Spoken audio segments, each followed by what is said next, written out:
what do you want to talk about today? Well, one thing I have thought of since I'm heavily involved in it is I've been in real estate 55 years or more, and I've read, and all my when I was working running businesses, small businesses, doing government contracting, I traveled extensively, and so every time I'd get on an airplane, I would buy a real estate book and I'd read a real estate book. I've probably read several hundred real estate books on real estate, on investing, different ways to buy property, rental management, property management, buying and selling, flipping houses, whatever. I've done a lot. Most of my investing has been long-term rentals. It's been month-to-month rentals, houses and apartments. Over the years, I've never really looked at land, although I've had land for personal use. I've liked land for personal use, and I've always been looking for land for over 50 years. Was looking for a large tract of land to build a church retreat or family to build cabins for family retreats on.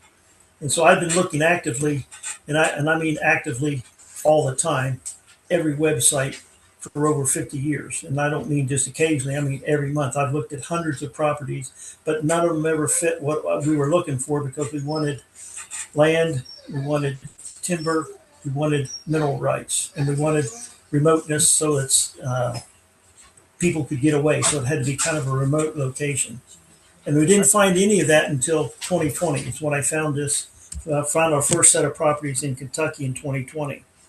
But what I've come to see was I bought 7 farms in 2020 and 2021. We bought 7 farms in Owsley County, Kentucky.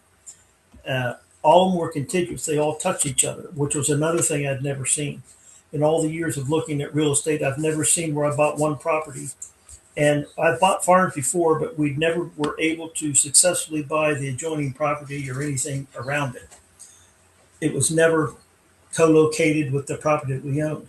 We bought the first property in June or in May of 2020, and immediately asked, "Well, what about additional property?" And the one behind it was for sale, and so we kind of leapfrogged. So for the next 8, 9 months, we bought 6 other farms that all touch each other. And I have agreements with 2 other farms that are in that same block. So it's about 2,500 acres, and that's all. They all touch each other, and it's one block of property. I had never seen that in all the years I've been doing real estate, and in all the years of over 50 years of looking specifically for a large tract of land, had never seen that. But what I learned in all that was this: all those books I read about real estate, of land not really being a good investment because you couldn't really do with it. You couldn't make much money with it. You couldn't lease it for anything. I wish I hadn't read all them books because I would have bought a ton more land when I was started looking. When I started buying real estate and rentals in 1990, I would have bought a lot more land and not bought as many houses. So the bottom line is you can make land really work if you want to. The land that we bought in 2020 and 21 has more than tripled in value right now since we bought it. None of my other investments in rentals or properties, the only way I tripled the value was is I had to put a ton of work in because I bought mainly all distressed properties, ones that weren't even habitable. Most of the over 150 rentals that I've bought over the years have been properties that I had to do extensive remodeling just before I could even get a tenant in. And I remodeled them towards tenant as opposed to resale. So I was in it for fixing them up for rentals, not for resale.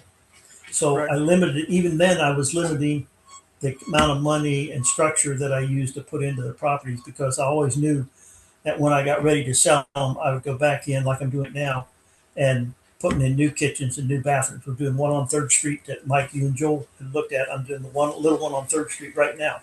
Going in, putting a new bathroom, new kitchen in. Sided it, had a decent roof on it now, and putting a new furnace in it. So those are the things I do when I got ready to sell.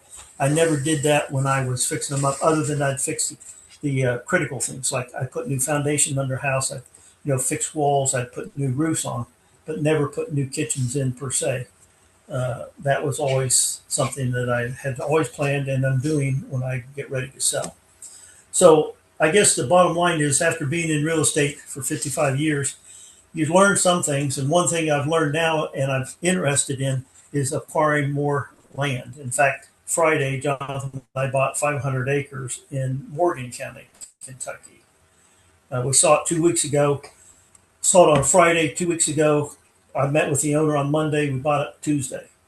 And so uh, all I know is when you find land and it's a good deal, you need to tie it up. Don't wait because it won't last. So that's kind of what I've been doing. That's just all that's happened well, since we even started talking this up. I don't think I had even seen that property, Joel, when we first started talking about coming on and doing a Zoom meeting with you or being interviewed on it. So Hmm. that's one of the things that you learn is, and I tell people the only way that you know good value is you got to keep looking and looking and looking, always be looking, even if you're not planning on buying. And I tell Yeah, some of my boys, one of my boys, yeah, go ahead. So Gary, here's you a learn question. value. Yeah, so here's a question.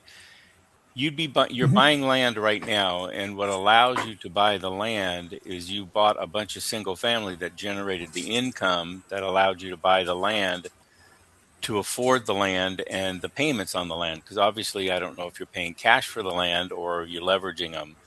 Because you got to have some sustainable income to Yeah, support the land, correct? Because there's no correct, income correct. coming No, in on land. no, but well, there isn't a lot of income. Like when I bought this land in Kentucky 4 years ago, or Dallas County 4 or 5 years ago, I never realized how big deer leasing was. I've hunted my whole life, but I've always hunted on our property. Never really thought of leasing property to hunt. So I've leased this property. We've made probably a total, 60, 70 thousand dollars off of these properties since we own them, just leasing them for deer leases, which I never knew existed when we bought them. Hmm. That's more Okay. than paid the taxes, income, and it's gone to pay some of the payments down on some of the properties. But you're right, none of this would have been possible if I hadn't done the real estate investing for two reasons. One is the cash flow, but probably more important is learning how to buy a property and all the different ways to make deals work. You only get that by experience. For instance, this one property that we just bought, the reason I went to look at it was it was advertised as mineral rights were with it, which now is kind of questionable, but it didn't sway us from doing the deal because he was offering financing. I found out I knew that fella had sold a big campground in northern Ohio. He had this property he bought on a 1031 exchange.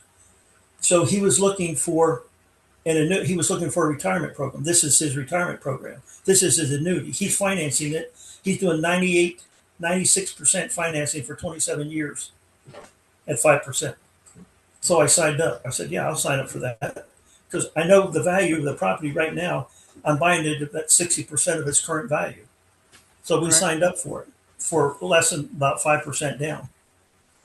So, but again, that's not the money that I created from the income because I'm doing a 1031 on one of the farms we bought right now. I'm just ready to close it on the back end within my 180 days. Here, hopefully, by the end of this month, I'll be closed with that. But this farm, this new one, came because I had the experience and I knew what to do. And I talked to the guy and found out what his real issue was. And he was more than happy. In fact, he made even concessions on the timbering on it and everything else that we can do in the meantime. So, uh, yeah, you're right, Mike. Having the source of income or being the source from the rentals that we had is one side.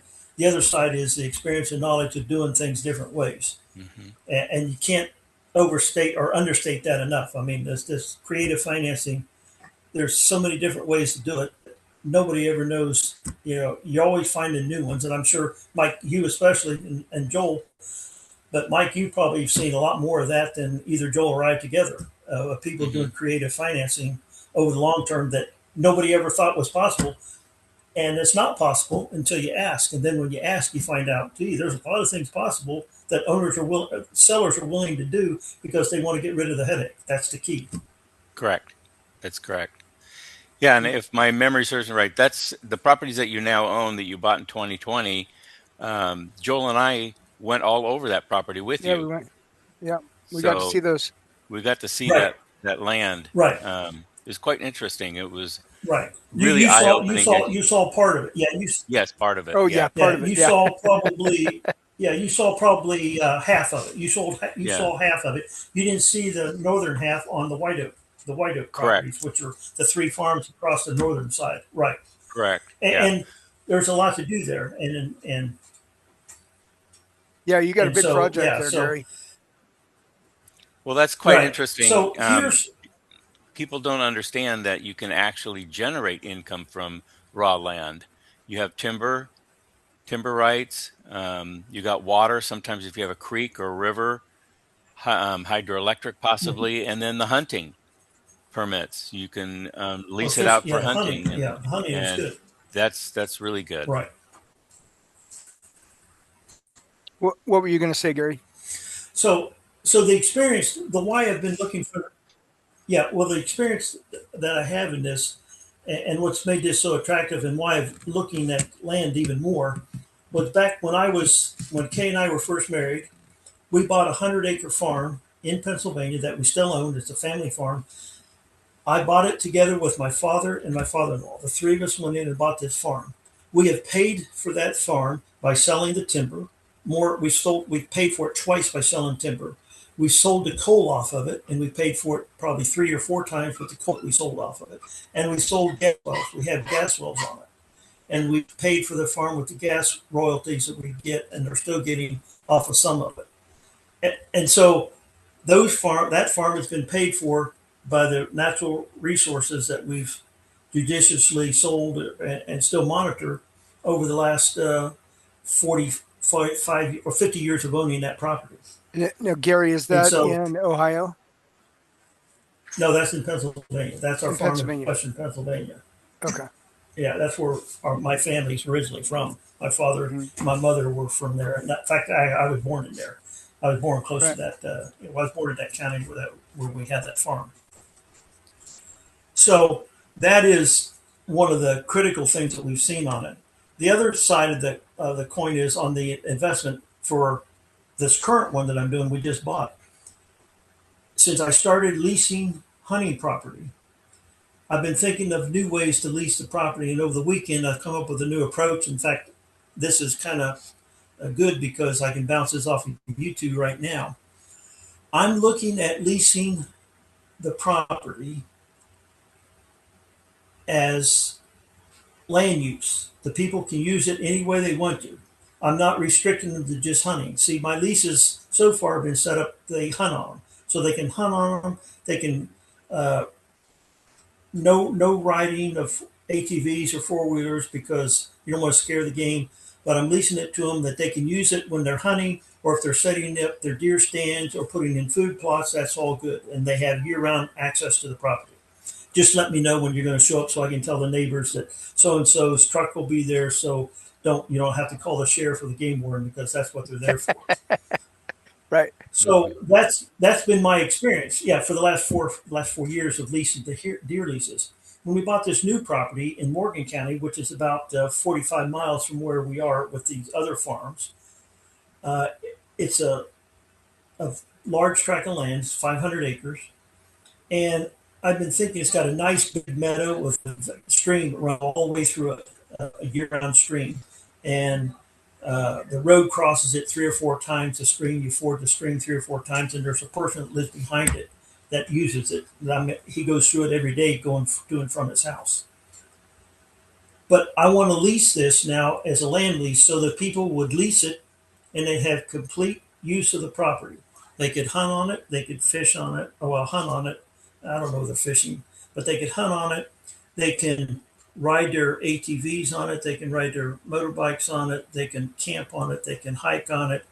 They can cut firewood, minimal firewood, no timbering, but they could cut firewood for use. And so I want to advertise it in Lexington and Louisville and Cincinnati as a property that people can go to. You can get the experience with your family of owning and going to the country to enjoy God's creation without having to actually put out the money to buy the property. But you can lease the rights to doing everything you would want to do if you owned the property, even putting a camp in where you can pull a trailer for the summer and use that as your property. And instead of leasing it for hunting for $20 an acre, I would think like 100 acres, instead of getting $2,000 a year for hunting, I'm thinking of maybe getting $7,000, $8,000 a year to lease it to have complete access to it like that. And So so it's going to be a land lease that you can lease it, and the property is yours. You can do whatever you want to want it. You can't destroy it, but you can't cut the timber, but you would just have right to use the property. It's yeah, so it's yeah, analogous. Yeah. Gary, you thinking like a hunting club, which is you join the Yes. club, you pay so much in fees, and then Exactly. you have rights with the other people that also have membership. Exactly, exactly. Well, I started with initially with one, and then I got thinking about it.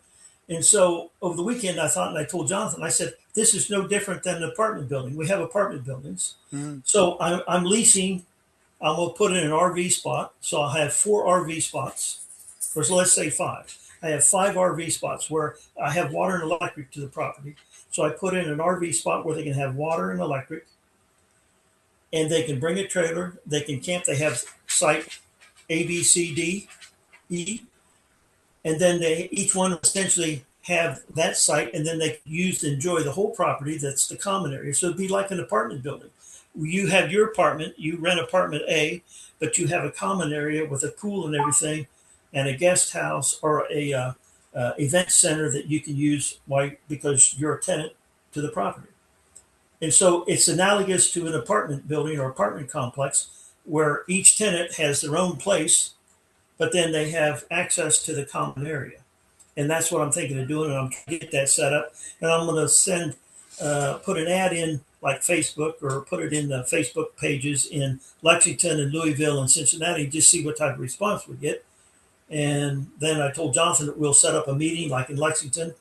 We'll have people come in for an afternoon at a Holiday Inn or a Hampton Inn, and we'll just interview people and tell them this is what we're planning to do. Here's the rights. You're going to be on with four other families, and this is what it's going to be. Are you interested? This is what it's going to be. And so I think I could make probably, if I rented it, let's say at $6,000 a year, instead of getting $2,000 for 100 acres, I could get $6,000 for 100 acres, and I Per could do that person, instead of leasing it.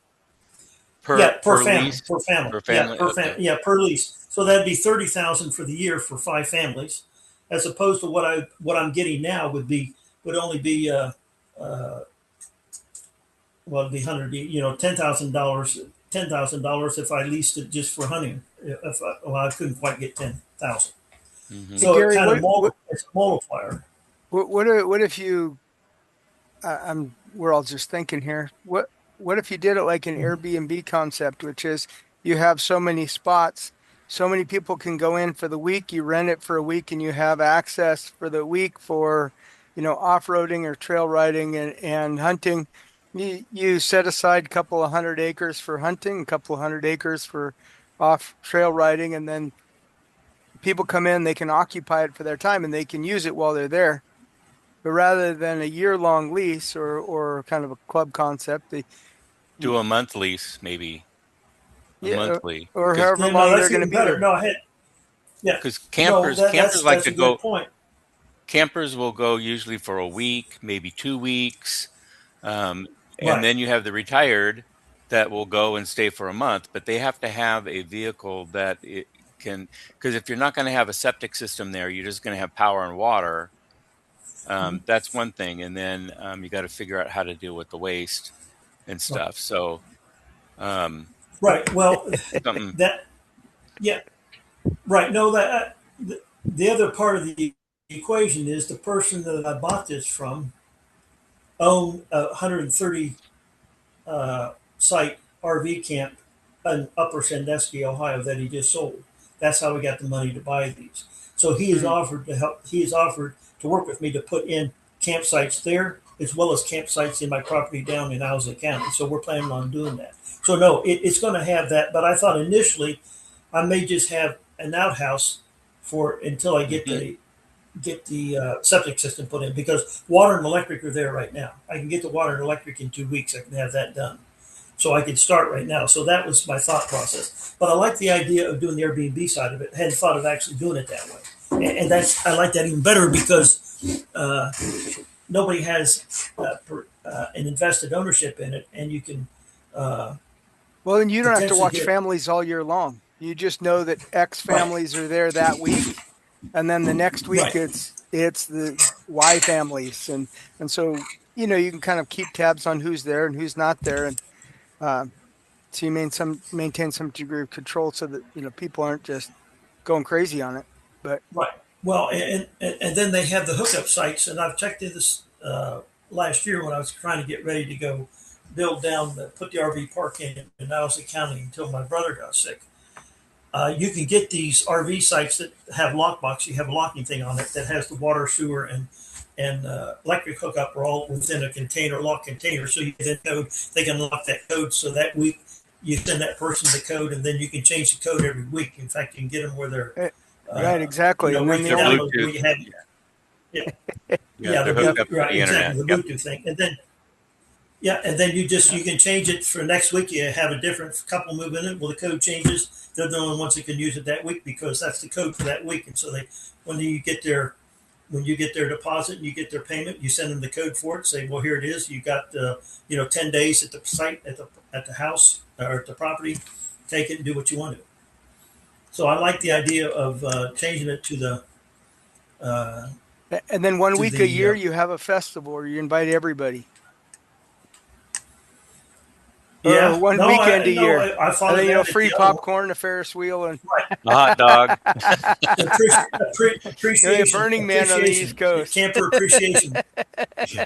That's Yeah, right. There you go. camper appreciation week. Hey Yeah, Gary, no, no, no, no, that's fair. I want to talk about how you started. Like 55 years ago, what was real estate like when you started? How'd you start? How'd you get into it? Were you family influenced, or what was it? Or you just decided real estate's a good Uh, thing? And no, I we grew up. My dad was always doing projects, so my brother and I grew up working. My brothers, two of my brothers, really two, my two older brothers, my twin brother, and I had a brother that's 3 years younger than Dale and I. But Dale and I grew up working with my dad. I mean, he would take us to work. He worked at Wright-Patterson Air Force Base. We would paint houses in Fairborn at friends' houses, church people in church, their houses, and neighbors' houses in there.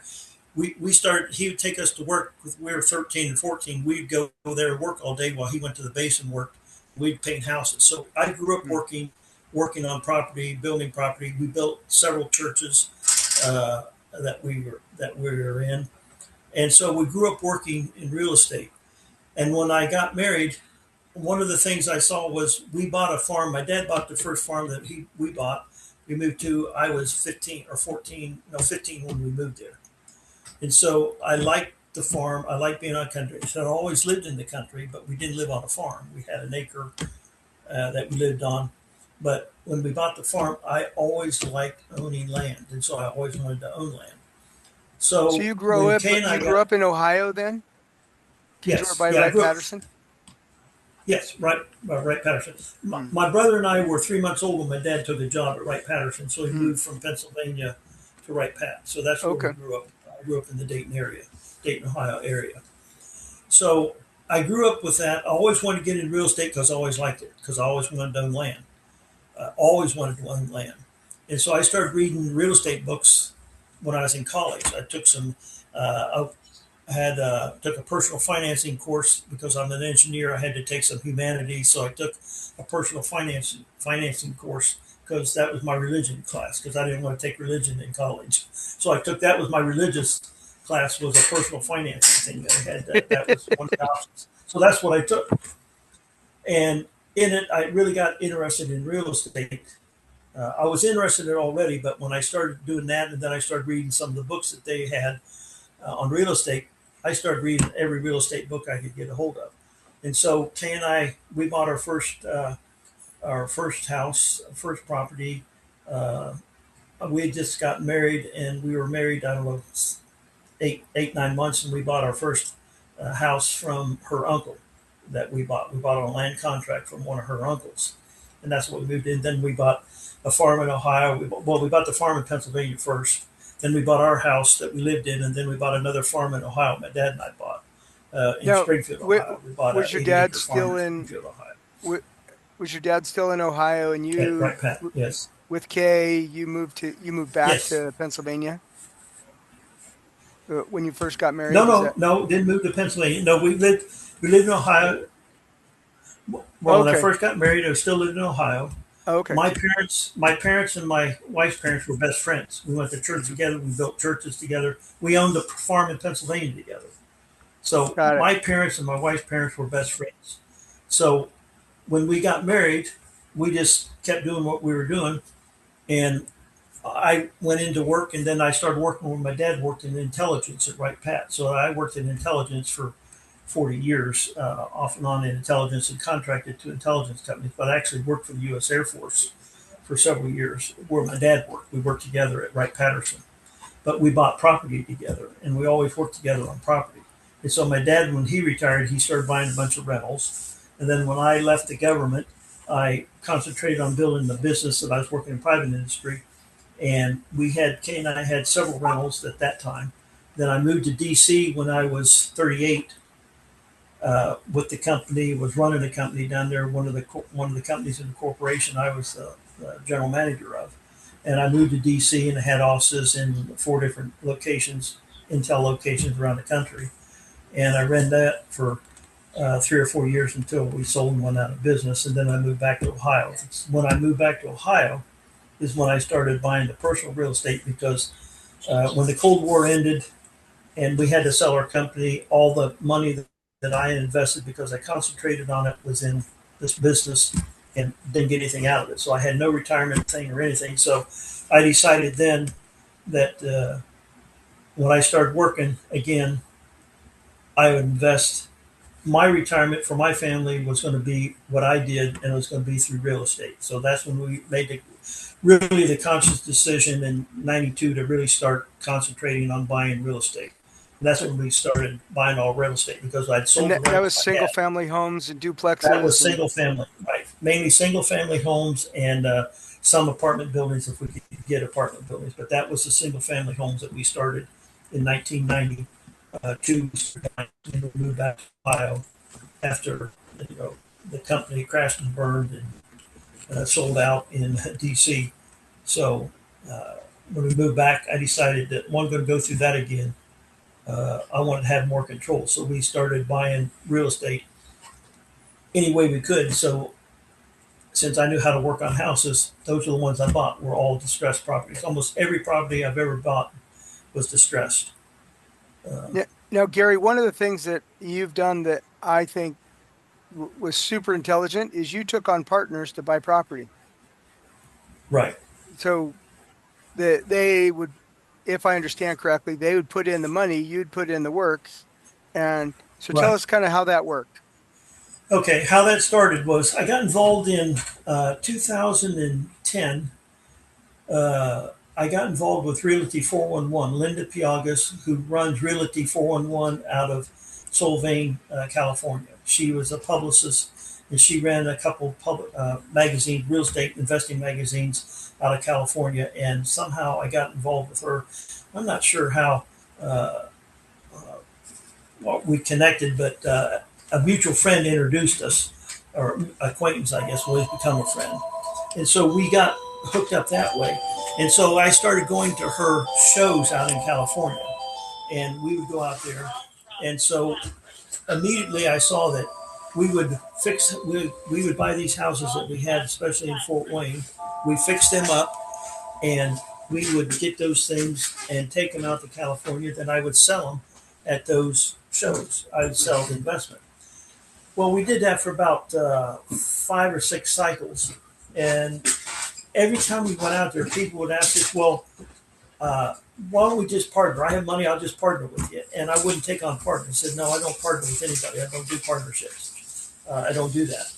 And so after about 2 years of that, 2.5 years of about 6 or 7 shows, John and I were flying home one time, and I asked Jonathan, I said, on the plane, I said, "How many people came up and asked you if we did partnerships?" He said, "Oh, I had 6 or 7 people." I said, "Man, I had almost a dozen." I said, maybe we ought to consider partnerships, because that show was the first show we had never sold a property at. This was in 2012. We Mhm. started 2012. We didn't sell a property. And if you remember, that's when the market just started to have a downturn, and people weren't, investing had stalled, had stopped Yeah. after the big push. So I had taken about 8 houses out to California to sell that time, and we came back. We didn't sell one single one. These were houses that I had bought and fixed up. I bought them from the bank, and I'd fixed them up and had them ready to sell, and I didn't sell a single one. So I had a list of all everybody that had come by the booth and everything. I had the contacts, had cards. People were interested in it. So on the way home, we started talking about it. I told Jonathan, I said, "Well, why don't we just sell these properties? We got all these properties. Why don't we sell them?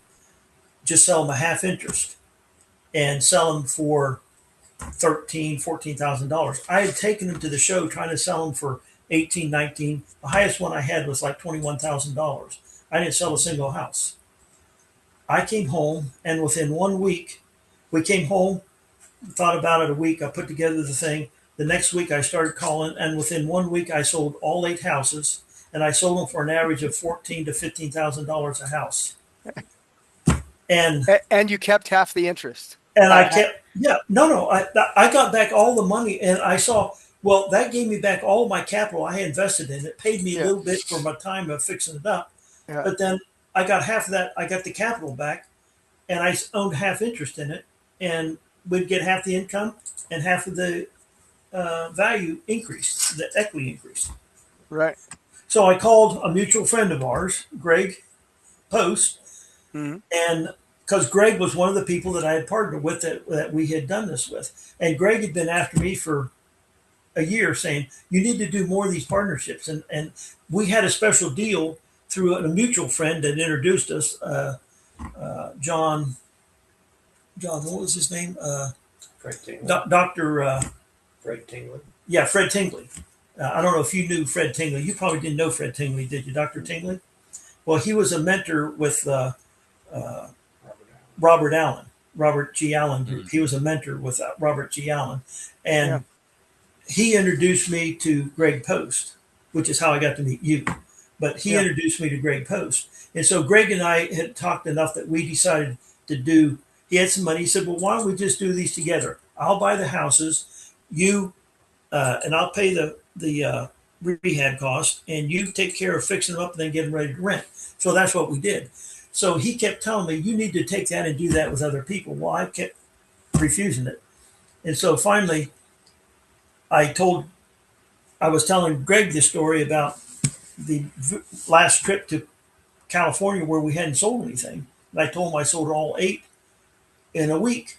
And I couldn't understand it. Why were these people? And I was complaining kind of to Greg. I said, Greg, I don't get it. I tried to sell these houses for $18,000, $19,000, and I couldn't sell one of them. And yet I sold all of them for, $14,000, $15,000. I sold every single one to the same people. I said, I don't get it. Why in the world did they just spend $5,000 more? Could have had the whole house. And he said, well, let me explain this to you one more time. He said, I told your son you're really dense and you don't get things. So he explained it to me again, and I finally, I said, I still don't get it. He said, well, if I have a problem, people have a problem with plumbing problem and the toilet breaks, what do? I said, well, I call the plumber and I fix it, or I fix it myself. Well, if they have a broken window, what do? I said, well, I replace the window. He said, well, when do I find out about it? I said, well, you probably find out about it if you read the report I send you at the end of the month. You'll find out that I had to fix a broken window, and it cost, $59 or 59 cents or $59 to get the glass and fix the window and repaint it. He said, right. I never knew about it. Didn't care about it, and I didn't care when you fixed it or how you fixed it, just as long as it was fixed, right? I said, well, of course, that's why I'm here. You're not here, I am. He says, then I have no risk, do I? And I said, well, no, I'm taking care of that. And he said, you don't get it. I don't have any risk because you're there. You're my partner. You're taking care of it. I don't even need to know about it, do I? And I said, oh, I get it. I said, I see. You don't have to do anything. I just take care of all the problems that come up, and we just split the money at the end of the month. He says, wow, it took a long time, but you finally get it. So it's just like, it's like a puzzle. You have all the pieces laying on the table. I just had never arranged it in that order that I saw it. Yeah. Once I saw that, we went back out, and I used that quite extensively. We ended up with, I don't know, 8, 10 partners. We're still working with 3 or 4 of them. We're still working with them, and we've been doing that for 12, 14 years now, and we still have. And someone still called me and said, "You got any more deals?" And I said, "No, I'm not doing anything. I have a couple partners that are really interested in working with us in Kentucky, but I don't know how to get them involved in it because I don't have the camps up and set up and running yet. So, uh, Yeah. yeah, so I So still have. what's So the that's how we highest got number of into properties that you had at any one time? Highest number of houses you had with and without probably partners? about probably about 120 at one time. About one time, the best I can figure is about 120. Okay. Now I have a question about because I know most of them were in Ohio and Indiana. Right. Which did you like better, Ohio or Indiana, and why? I liked Indiana to start with because the entrance fee was so much lower, and the better I was buying better quality houses than what I had could get in Ohio, and I was buying houses for in 2010 through 2012. I was buying houses in Indiana, in Fort Wayne, Indiana, at cheaper prices than I was buying in the late 90s in Xenia and Jamestown, Ohio. Really? Yeah, they were cheaper Okay. and So they were better it was houses. really just yeah, higher quality, lower It, price in a different area. right, right, in a different area. And the reason we got into that was I had done a flyer on doing. We bought about 9 houses in Springfield, Ohio, Hmm. because of the International Harvester plant, and they were growing big. And I bought those with the main purpose of buying them, fixing them up, and flipping them. Right. Well, that's where I met Dr. Tingley, and that's what we were doing. And I we fixed them all up. We sold them, but we didn't sell them fast enough because the crash that happened in 2006 or 5 and 6 we got caught in. So I was planning to make so the big cash that I was planning to get out of that I didn't get. That drug out over 3 or 4 years before I got rid of those, and then one of them held on for about 10 years before I finally got rid of it. It was I sold it to a friend, and so that one I ended up getting back, and I had to resell it 4 years ago. I resold it 4 years ago. So Gary, So how many uh, doors do you own currently? how many doors we own currently?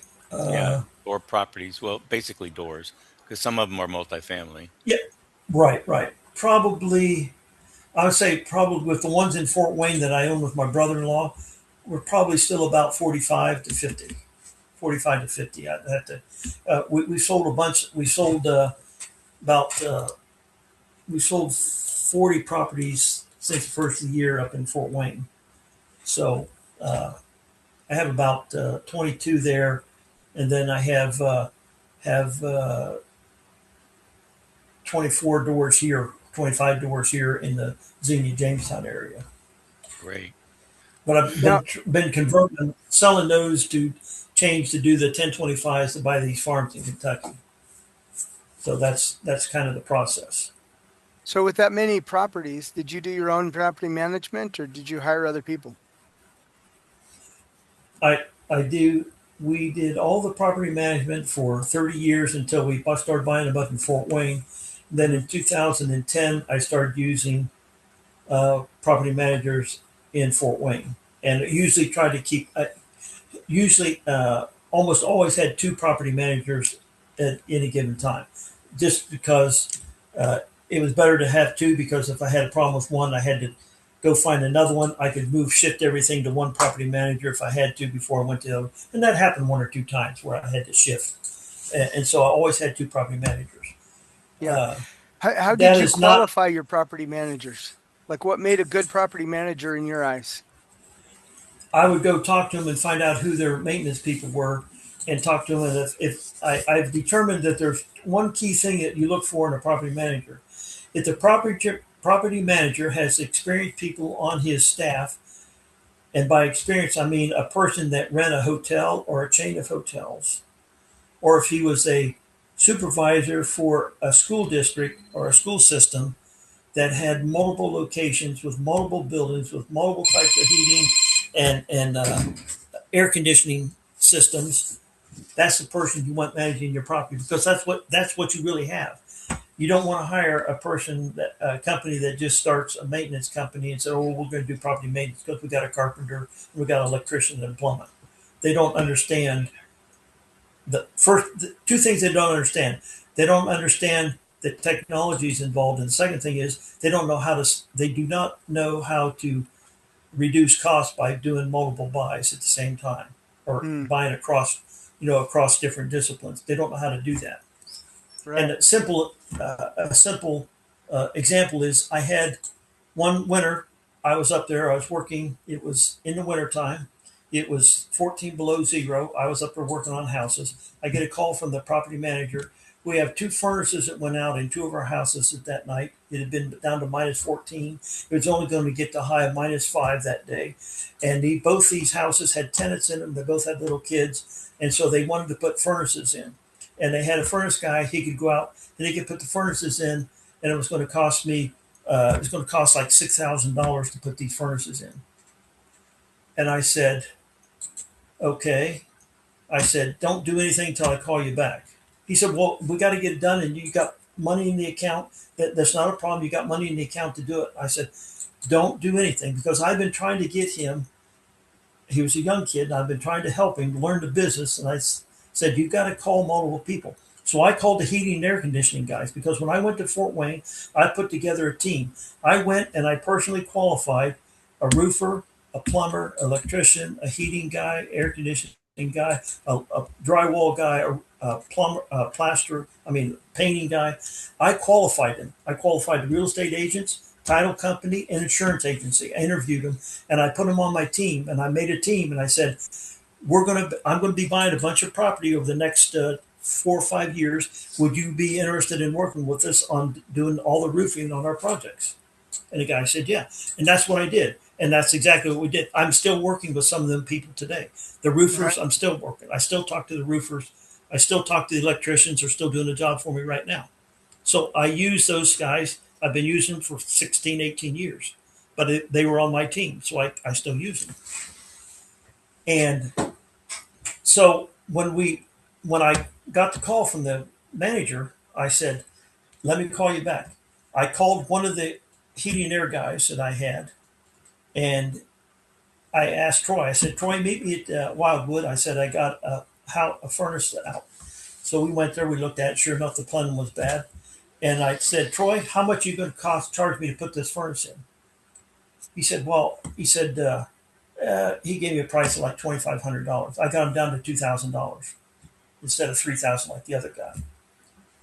And I said, "Troy," I said, "everything's right here." I said, "You got the furnace." I said, "You just told the furnace out. You don't have any duct work to do. The electric's here, the gas is here, the plenum's here. All you got to do is slide the other one underneath it." He said, "Oh, okay, yeah, all right, I understand." He said, "Okay, how about $2,000?" I said, "Okay, you got the job. You get it done today." He said, "Yeah, I'll have it done by 4 o'clock this afternoon." I said, "Fine, you got the job."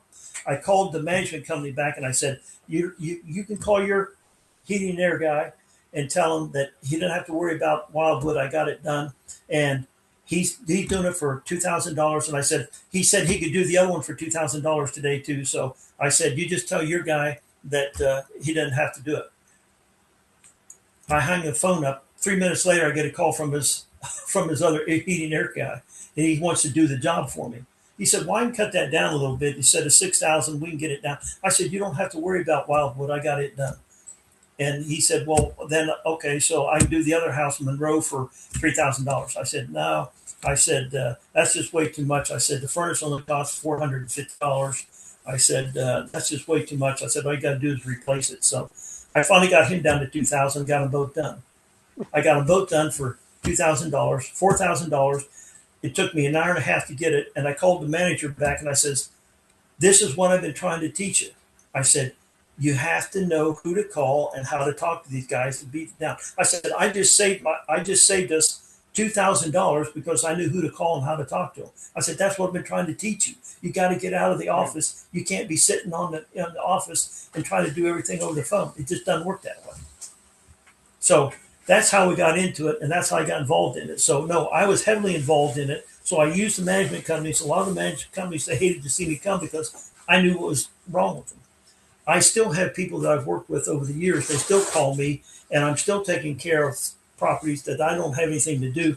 In fact, I'm doing one right now on a lady I've been working with in California for 12 years. She has a house in Fort Wayne, and I just got it redone because the management company's estimate on fixing it was about twice what it should have cost.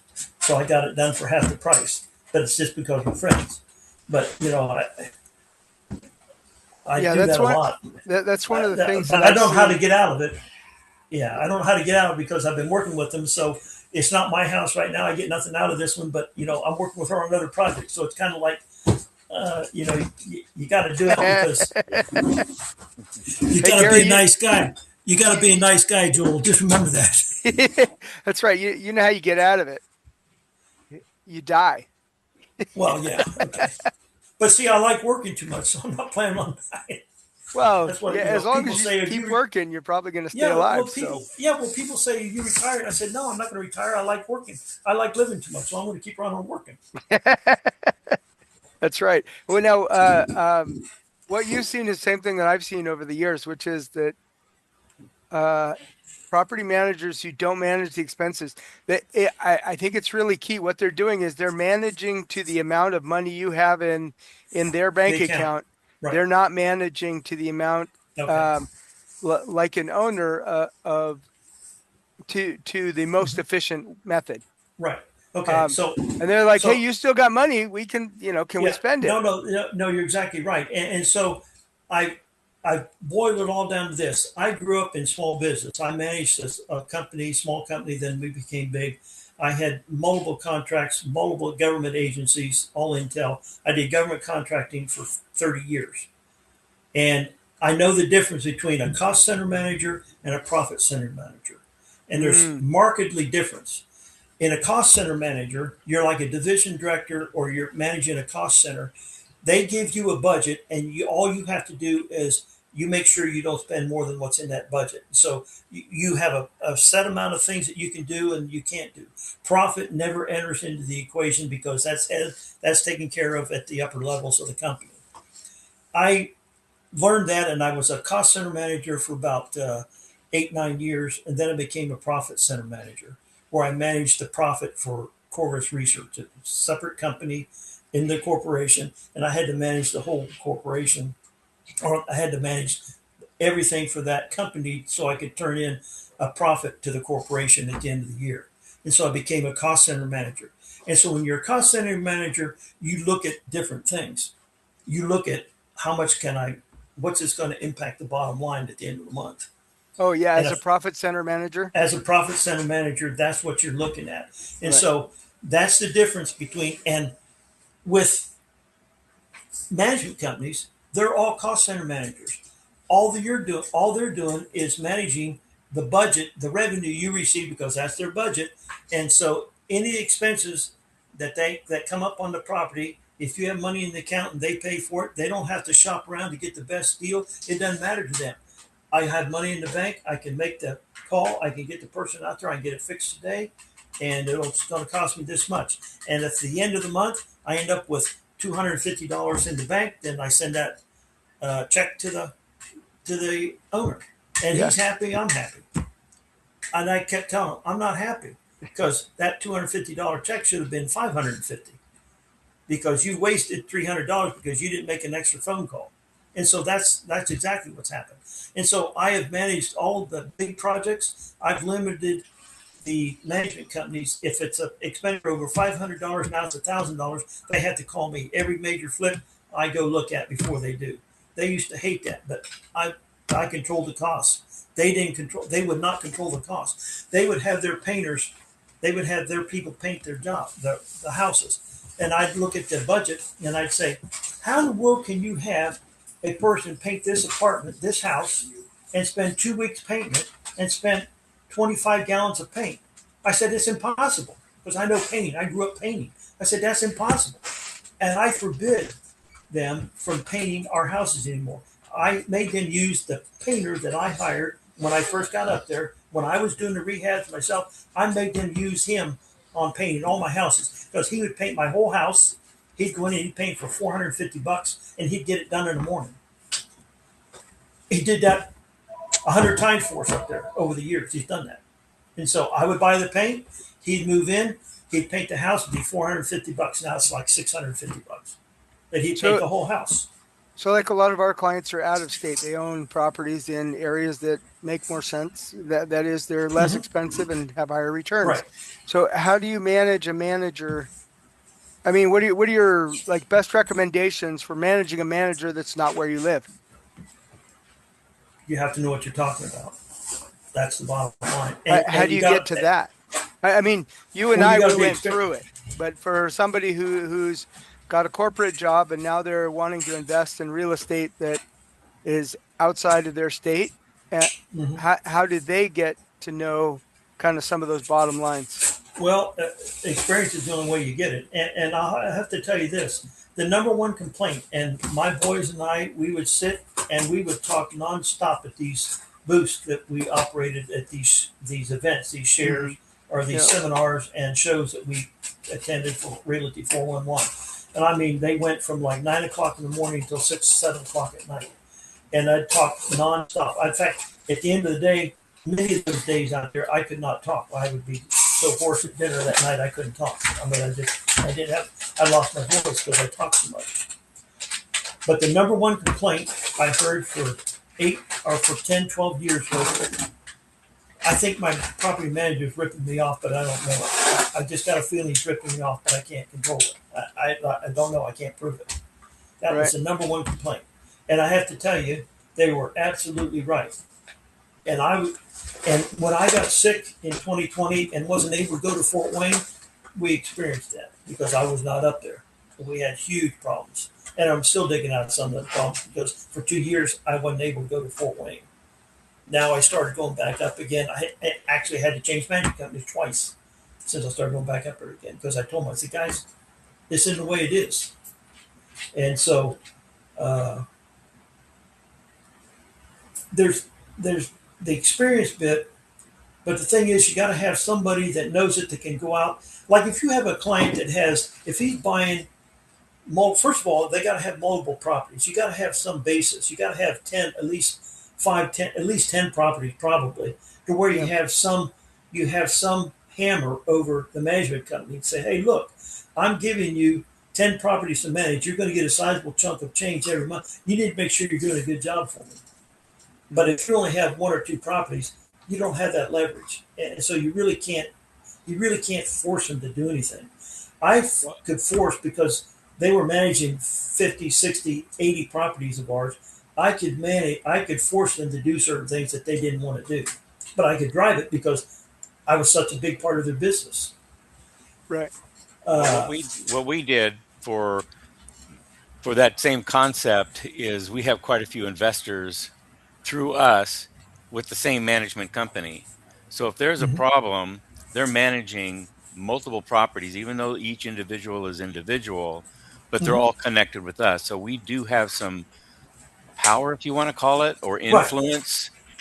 And so if we have 5 or 10 properties managed with them through Gobi Right, right. we do have an influence. Yeah. Now, but they're co-located too. See, the other part of the issue is they almost need to be co-located or in the same city or in the same vicinity, where the Right. same management company can hit That's multiple correct. towns or something. Yeah. That's So correct. it, So we yeah, do that with and one that's management key. company. Yeah. So, but Yep. you're probably not surprised. So many people they just want to invest. They want to invest all over, and I say, who's going to manage it? How are you going to manage it? And in fact, if you Yeah. really dig into what happened to Blackstone, they crashed and burned on their initial buyout when they're buying all these properties because they couldn't manage their properties. That's why they bundled all their stuff up and tried to sell on the secondary bond market because they couldn't manage. They bought 55 or what they bought 5,000 houses 1 year. They couldn't manage them. Right. They couldn't do it. In fact, Yeah. they ended up they bought 50,000 houses, and then they had a huge problem, and they tried to sell them on the secondary bond market because they couldn't manage them. And that was the big thing. I talked to some people that were interested in working with them. I said, how are they going to manage them? Oh, well, they got their own management company. I said, you don't understand. If you're not co-located and you're not in the city with them, your management company is worthless because they don't know if they're going to be taken by prevailing wage rates or not. They just don't have any idea. They don't know who the best plumber is in town. They just don't know. You got Correct. to go spend a little time, do a little bit of digging. You got to go out and qualify. So if you have a client that's going to buy a bunch of houses in Memphis, or no, scratch Memphis, you're going to buy in Nashville or somewhere else, you or Indianapolis or Columbus, Ohio, then you need to have somebody go and set up a team ahead of time, and then they can use it. And that's what I did. I did that in Springfield, Ohio. It worked. I did it in Fort Wayne, Indiana. It worked great up there. I'm still working with them, and in fact, the people that I'm working with, that I got them, they're still working with them. Some of the people that partners that bought me out of my stuff, they're still working with my team, and we still talk. They're still working with the team that I set up because they bought me out of the property. So that was one of the things of the partnership deal was if I wanted to buy out or if they wanted to buy me out, we both agreed that we would make a relatively easy deal to buy it out. And so I bought one partner out, and I've had one, two, three, four, five partners buy me out of our partnerships. So how did you decide what that number was? Just mutually agree on it. We just agree on it mutually what we paid for it, what it is, what the current value was. I would do an Okay. assessment like I do on all of them and say, well, here's what the current value is. If we sell it at 90% or 85% value, this is what it'd be. And they say, yeah, that sounds good to me, and they buy it. Of course, most of these are West Coast people, so money's cheap, right? Money's Cheaper. free. Money's free in California, right? As Mike, I won't tell you what Mike says about that. That California money. That's good money, though. It may be Yeah. stupid, but it's good money. But anyhow, so that's how we arrived at it. But it was always an agreement that we had was, and I Okay, bought. no, you said you did it at 85% of whatever value Well, was. yeah, yeah, So if whatever. value was 100,000, if you kind of came to the agreement, hey, more or less it's going to sell for 100,000, we'll do it at 85. Yeah, or we would sell if we agree to sell. Fair price would be 80,000 for it, and we owed nothing on it. Then you send me 40,000, I'll send you a quick claim deed. Yeah. That's how we did it. It was all quick claim deed. We just do it like that. So I bought a partner out of properties that we had in. He was from Oregon, and I bought one out from New Jersey, and then I sold to three or four from California, and a couple from.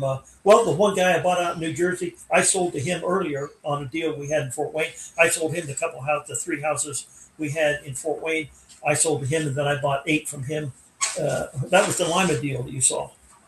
Oh yeah, okay. Yeah, I got out of that. I finally got out of that. It Did, took did pretty it took good. a minute. Did pretty good on the one. So I owe you guys a few. I owe you guys a few shekels on that. But I finally got out of the one last year. End of last year, I got out the big duplex that you didn't see that I had sold. Hmm. Remember the one I told you I sold on a contract? I ended up getting it back and had to resell it, and that Yeah. turned out quite good. Getting it back, going through the process. Everybody says it's a big deal, and it was. It took some time. Had to do the filings and everything. It was like $450 to get it back, That's not bad. but How long disposed of did it it easily. take? What How to long did it sell? take for the foreclosure? Uh, it don't. Well, the actual foreclosure only took Yeah. about 40 days. Oh, okay. Yeah, because I just the the kid he moved to North Carolina. Oh yeah, no, I'm going to fix it up. So I'd give him more time, and he'd send a little money, and then I finally said, no, this is your last chance. Try it. And he didn't do it. So then I filed, and 45 days later, I had possession of it. Is there a redemption period there in Ohio? No, No. not Okay. well on taxes there is. On tax sale there is, but not on Oh. foreclosure. Yeah, Oh, okay. On tax sale there is, but yeah, not on taxes there foreclosure. is. Yeah, yeah, not on Okay. foreclosure. Yeah, no, foreclosure is once it's done, it's done. You've given up the right to it, especially if you don't show up to the hearing. If you don't show Right. up, then it's kind of a moot point. Right. Yeah. So how long does it take to do an eviction in your market there in It, Ohio? Uh, 2 weeks. Well, it depends on what time of the month, but two to 3 weeks they're usually out. By the time you file and you go to court, you have a 2 or 3 week period, and then So from the time you file to the time that the sheriff shows up, yeah, it's about 3 weeks, 3 to 4 right, weeks. right, Okay. Okay. 3 to 4 weeks, and I mean you have the court date, And then once the court date, then the court will give them 4 days, 5 days to move out. Well, okay, by Saturday, if you're not moved out by Saturday, they call us and the bailiff will come out and will physically tell you, grab your purse, grab your wallet, any personal items you want, escort you out, and I can change the lock. But Right. I've never had that happen like that. It's never really gone to that level. They're usually gone. And Yeah. usually they're gone when you file. They don't show. I'd They say don't show up to court or 80% of the time they've never showed up to court. Mm, hmm. In fact, that's maybe more excellent. than that. Yeah, they In don't show. California, it's like 6 months to a year. I know. I know. Yeah, it takes A about a lot of fun. 6 months. Ones Yeah. that I've done And had and been a recently. yep, and a retainer of 2,000 to 3,000 up front, To the lawyer. just to start the Yeah, eviction to the lawyer. to the Yeah, lawyer. that's Yeah. why. Yeah, that's why I don't think I ever invest in California. Yeah. One of the So, many reasons. Gary, after 55 years, what do you wish you knew 20, 30, 40 years ago? I mean, aside from the land, you already mentioned the land that you wish you'd gotten into buying land sooner, but what else do you wish you knew 20, 30 years ago? Think this is crazy. I wish I had not played as much softball as I did when I was younger and spent the time doing more real estate, more rentals. I played a tremendous amount of softball. Till I was 40, I was playing softball all the time, and it. I played softball for 20 years. If I'd have spent half that time doing real estate, we wouldn't be having this conversation now. I You'd mean, be too good for us. Is that it? well, we probably wouldn't have met. I Well, don't that's know that probably true. I probably wouldn't have been, not necessarily been too good for you. We just probably wouldn't have met Yeah. because I wouldn't have met Greg Post probably that way because I wouldn't have been. I'd have been past those courses. I wouldn't have taken them courses like that. So, but Right. it doesn't happen that way. So this is all good. Hmm. Now, one of the things I wanted to jump in on talking about land and kind of play devil's advocate. And as I've seen over the years, land is great when it's great, and a lot of times it's not great. And what I mean by that is, I've seen parts of land here in Sacramento area, and somebody would think, oh, buying the path of progress. Well, the path of progress doesn't necessarily go where you think it's going to go. And sometimes for one reason or another, it just stops for 30 years. We have one area that was back in the 80s. They wrote the 5-year plan, 10-year plan, and they did the rezoning on some areas, and then it just never got developed. Like some of it's still not developed now, and uh, so we've had some players here in Sacramento. They'll buy land and hold on to it for 30 years, 40 years. Which, if you can buy it and hold it that long, that's good. Right. But we don't have. There's nothing to hunt but maybe jackrabbits and snakes. Uh, Right. and there's no trees on it necessarily. I mean, certainly some of there is in the foothills, but so there's not necessary. You can't put an oil well out there, and so then it's non-income producing. You're just sitting on it forever. And I heard a lot in Southern California. The land banking, and oh, you're going to make so much money land banking. Well, I think you make so much money if you happen to hit it in the right cycle. You happen to hit it right at the right time, then yeah, you make a bundle. And if you don't, you could be sitting on it for decades with hardly any increase. Right. What are your thoughts? Well, a couple things. Land banking means you have to be in a farming area, right? I mean, that's the only land banking I'm associated with. I think Familiar. of land banking as really you're just holding land to use some point in No, the no. future. Okay, no, there is a government program called the Land Bank, and so when you have farmland, you can put it in the land bank, and they'll pay you X amount of money per year, per acre, not the farm. Right. And so That's they the will farm. pay. Oh, okay. Yeah. No, I'm Yeah. thinking of something else. How I've Okay. heard. All right. That's why I Yeah. want to make sure. The definition for land banking for us is you buy the lot, the property, put it in your pocket. You have no income, no nothing. Yeah. You just got expenses, and you're waiting for the market to turn a Right. profit. And you're looking Where, on just yeah, risky increase. I mean, you're looking on equity buildup. That's right. Yeah, all. it's speculation, which It's is, Right. hey, strictly when it goes speculation. up, I'm going to make a Right. bunch of money. Right. So, two things. One is I'm not sure how you can determine uh, which which growth path is going to be the best one. I think you have to look at a lot of factors, and you have to keep studying it and see, and just do a trace of the history to see, is it really going this way, or is there speculation that it's going to be a big boom and doesn't pan out. So that you just have to do you have to do your own research and just kind of go on gut feel. The other side of the coin is there's lots of land speculation that's not risky as others. And I think when you move into raw vacant land that's rural, you have a lot better opportunity because the entrance point is so low, as opposed to getting commercial. I would never speculate on personally. I don't know that I would speculate on buying commercial property because there's just too many unknowns. Uh, Hmm. you know, you have to count on zoning and buying land in the way of progress that's not zoned for commercial, and you're hoping it gets changed to zone. That's the risky part. That's where it's real risk is. If Hmm. you're buying land that's already been zoned for something, and there's one little sliver that somebody has that's being built up around it, yeah, that's a little different animal because already there's things happening. But Right. the people that I think get really burned in the land speculation business is ones where they have to change the zoning as well as a lot of other stuff. They got the utilities aren't there. They got to change so much to get it to where they're looking at a commercial thing where they can sell it like to a shopping mall or to storefronts or something like that. That's a whole different type of land speculation that I'm talking about, where you're buying raw vacant land where people just want to own a piece of land that they can get to. You have a lot more buyers looking for a place to go to spend the weekend or to go out and walk in the woods. There's a ton more buyers in that than there are people buying property to put up storefronts. Right. Gary, And I have an idea.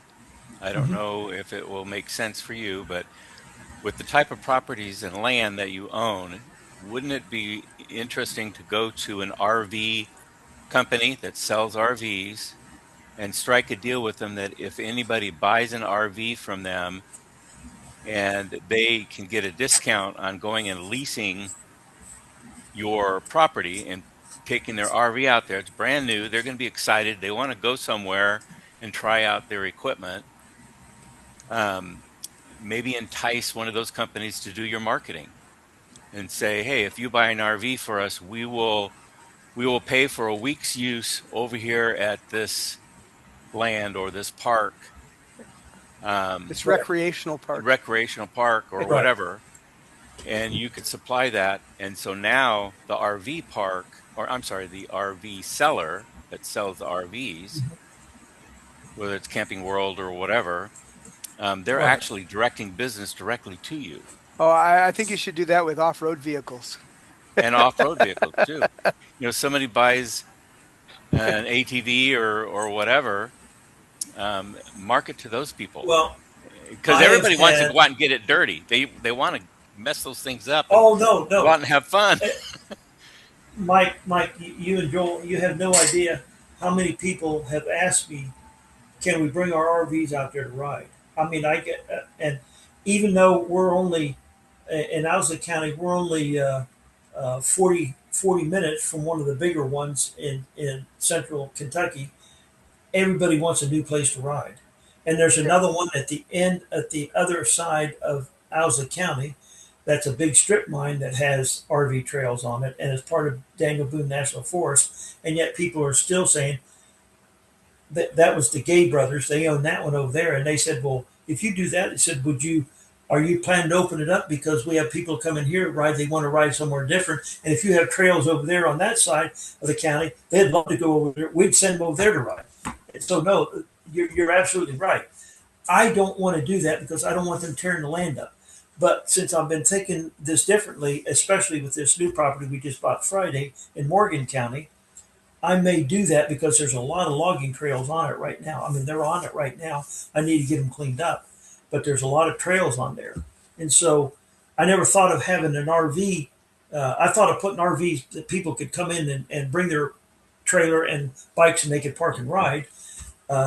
But for horses, I have I have 750 riders that want to ride on our properties down in Alza County. I have horse riders. I have 10 major horse clubs that want to come out and ride on our property down there. And horse riding is huge. Not only in Kentucky, it's huge in this part of the country. There's people that ride horses. They'll go 40, 50. They'll take day trips that'll take them 2 days to get there to go ride new trails that they've never ridden. There's huge, big trails that people ride all the time. And horse riding is where I'm thinking I'm probably going to end up going with the Alza County stuff, is the horse trail riding, because you can't mix horse trail and RTVs. They don't mix. Right. And so Right. you don't want them tearing up the trails because horses don't like it. And then they definitely can't be there the same weekend, but you just don't want to mix them. So I've thought of that from that standpoint.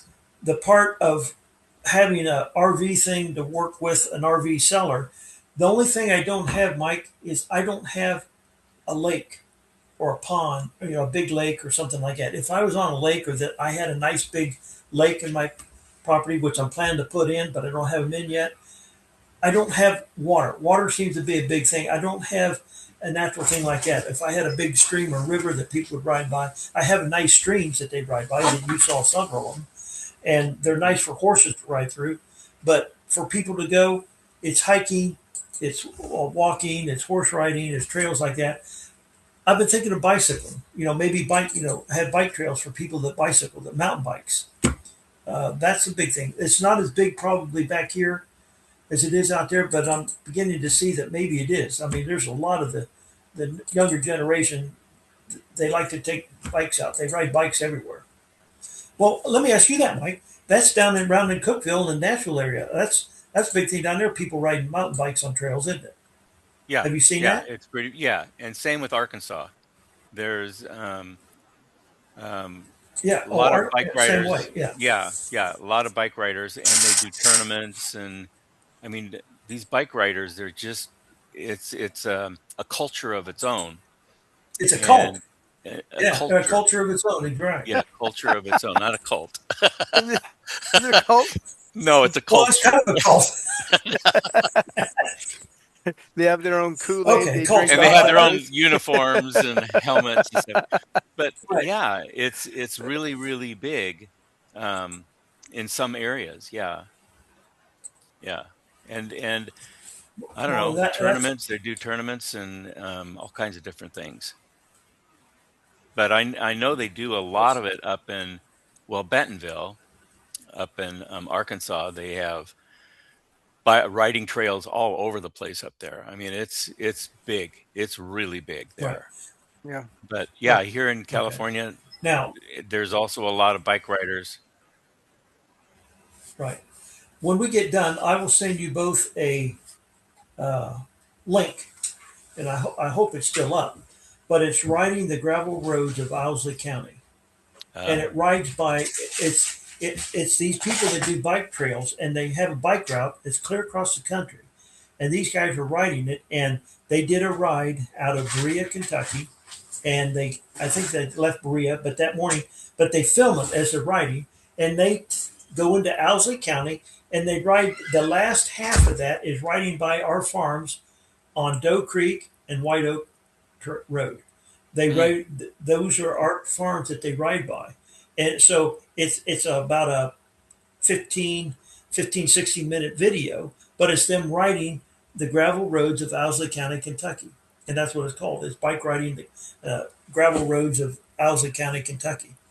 And a friend down there sent it to me and said, "Hey, this would be interesting to you." And I said, "Oh, yeah, that is cool." Because I started watching. I said, "Well, that's our property.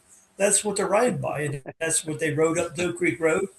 And they turn around and ride back down it. And then they ride up White Oak, and they're riding by our properties. So yeah, bike riding is a big thing, and that is thing. But the horse riding and bike riding is what I would do down in Owsley County. If I plan to develop, that's what I want to do is down that area, and then the ATV stuff would be up at Morgan County.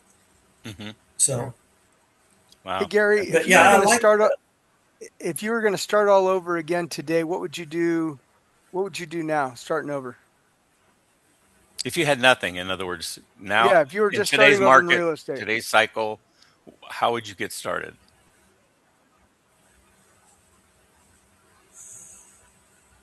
How would I get started today? Well, that's kind of a it's kind of a non-starter because I know too much about real estate now. I would try to buy as I would. The key I would do now, I would not be afraid of tying up property Okay. to get control of it because the key is control. You can always find out a way to keep it or resell it, or even if you lose it. But if you control it, you have a lot better chance of doing something with it on the back end as opposed to buying it. I bought too much money. I spent too much of my own money buying the properties initially, as opposed to using other people's money or potentially, I mean, in reality, using the seller's money. I Mm-hmm. mean, get seller financing. I can't stress that enough. So you tie Every up more single people's one of these property using properties that we sellers. bought in housing, Yeah. Go ahead. using the seller's money, Mm-hmm. because I would answer their questions, solve their problem. When we started looking down in Owsley County, and I bought the properties in Owsley County in 2020, I didn't find this. I found the very first property in the end of January or end of February of 2020. COVID had just started. COVID had started, and it was just they were shutting things down. I when I first found it, every single property we bought 7 properties and had probably 15 to 16 individual people that were involved with because they were elderly. All of them were elderly. Every single realtor that I talked to that we bought these properties from, every single one of them, and there were 3 realtors or 2 realtors involved, 2 main realtors involved. They told me, no, these people have refused multiple offers of owner financing. They want no owner financing. They want all cash. Every single property I bought with almost 90 to 95% owner financing. And I got concessions not only in buying them, but they extended the deals that I had initially Mm. because I asked for it. And what I found was every single person that I bought from, they didn't really. It wasn't the owner. The owner wanted to get rid of it, but it wasn't what they wanted to get rid of was the problem. They didn't necessarily want to get rid of the land. They wanted the land because they grew up on it. All these people were they grew up on this land. All these people, this was in their family, been in their families for generations, and so they wanted to get rid of it, but they just wanted to be out from under the obligation of it, Mm-hmm. and they wanted to know where it was going to go, who was going to be taking care of it. I mean, that's what I found. And so when I told the people what I wanted to do with it, every single person agreed, and multiple ones are helping and are still helping me. I mean, that's how this horse thing got developed. The one family, the Baker family that we bought the property from on White Oak, they're all horse people. And they're the ones that have turned me on to the horse people, and they're still working with me on getting that done. They still want me to do that. And they're still helping in any way they can. They're helping. So I found that when realtors tell people you can't, that owner will not do any owner financing, I have found that almost every time I found that to be not true because Yep. I go talk to the owners, and I've had realtors prevent me from talking to the owners and say they don't want me to, and I go talk to them every single time I've talked to the owners, and I told them what I want to do and why I want to do it. I've got owner financing. I mean, I just have. I've just got the owner financing. And one realtor said, how'd you do it? I said, because I told him what I wanted to do. I just asked him. I found out what his problem was. His problem was he didn't want to have to be in Florida during the wintertime and have to deal with any problems that occurred at that property when he was in Florida on vacation or for the winter. That Right. was his big problem. It wasn't the money, because none of these people, the money's not the issue. The money's not the issue. The issue is they just don't want to deal with any hassles. Right. And I think that's the biggest thing that I would do starting over. If I started over with no money right now, Yeah. I would look for people that had property that they were problems and they didn't. I mean, well, so many people written books about it, but the Yeah. problems can be very simple. The problems can be just simply, I just don't want to be bothered with it. I don't want to have to pay taxes. I don't want to have to be reminded I got a tax bill. I mean, that's what one of these people was. They just didn't want tax. I had the county prosecutor from Isles County's been trying to get me to buy one of his clients' properties, and she lives out of state, and she just wants to get rid of it because she just doesn't. She keeps forgetting the tax bill and gets a late notice, and she hates getting the late notice. And he says, I keep telling her you need to sell it. She says, well, I just, and then she forgets. So I mean, it's just all kinds of reasons, but owner financing is one of the keys to it, and you just got to know how to sell it. That's why when Right. this guy advertised this 500 acres, well, he advertised 800 acres. He's advertised 800 acres for $840,000. It's Wow. really 500 acres, but it's Right. probably with the undulation on the property. It's probably six. It's probably. I found one website that says 650 acres. So I think it's probably between 600 and 700 acres. But still, the price is ridiculous. It was the financing. He wanted to finance it for 27 years because that was his annuity for his retirement. Yeah. That's all he was interested in. And Yeah. when they That's told me, I cool. said, I'm interested. He said, I said, I'll do it. I said, I'll do it. That's the first time I've seen that advertised. Now, just Joel, just to show you how this works. Jonathan and I went down. I saw the property on Friday. Jonathan and I went down and looked at it on Friday. On Monday, I went back down and looked at the guy. I went to look property with him. I told him on Tuesday that I would take it, that I would do. Want me to send you a check? No, no, no. You don't have to send me a check now. Said, just send me the deposit. We'll just do it when we do the contract. We sign the contract and everything. Just bring the deposit down payment down, and we'll go. We'll be good. I said, okay. The next Sunday, I was at church, and this young couple there. She's a doctor, and he was a scientist, but he's not working right now. He got laid off. But they were looking. They've been looking for property in Kentucky. Well, they found this same. They found this ad this guy had of one of the other farms that he was trying to sell this with, and they walked away from it because they just didn't want the because he had in there. I'll sell it land contract, but I don't want the land contract recorded. And so his father-in-law, which is Heather's wife, dad, he was a real estate agent in Indiana and in Kentucky. He told her, "Oh, that just doesn't sound like a good deal." So they walked away from it. So somehow one of the other people told him that Jonathan and I looked at this property and we're going to buy it. And he was asking me about it, and I said, I told him the deal. He said, "Well, that sounds like the deal I was talking to the guy." It was the same guy, but it was the other farm, the 200-acre farm, Right. and he walked away from it. And I told him, I said, "You should have done it." I said, "Man, that's a great deal." Well, yesterday, go to church, and he said, "My wife said we can't do any more deals." I said, "I knew I shouldn't have told you that." She got mad because you missed that, didn't she? I mean, it's just one of those things. I had no idea. I had no idea that he saw the ad before I did. It was on for the second farm that this guy was trying to sell. He was trying to sell two of his three farms this Right. way, and advertised it with land contract, 27-year financing, 5% interest. How in the world do you turn it down? I mean, how would you turn something down like that? I, Yeah. You yeah. can't turn it down. It's 95% financing and 5% interest for 27 years. Yeah. That's And great. so, yeah, so so using other people's money, especially the now Joel, turn your ears off for a minute, Joel. Using other people's money, except I mean, as long as it's the seller, it's good. If it's somebody else, you got to be questioning that. Oh, I'm just kidding. You using other people's money as long as it doesn't cost too Using much. Let's just say it, that. oh, Mike, he's killing me. Mike, he's killing Yeah. me. I know. I've been tracking it.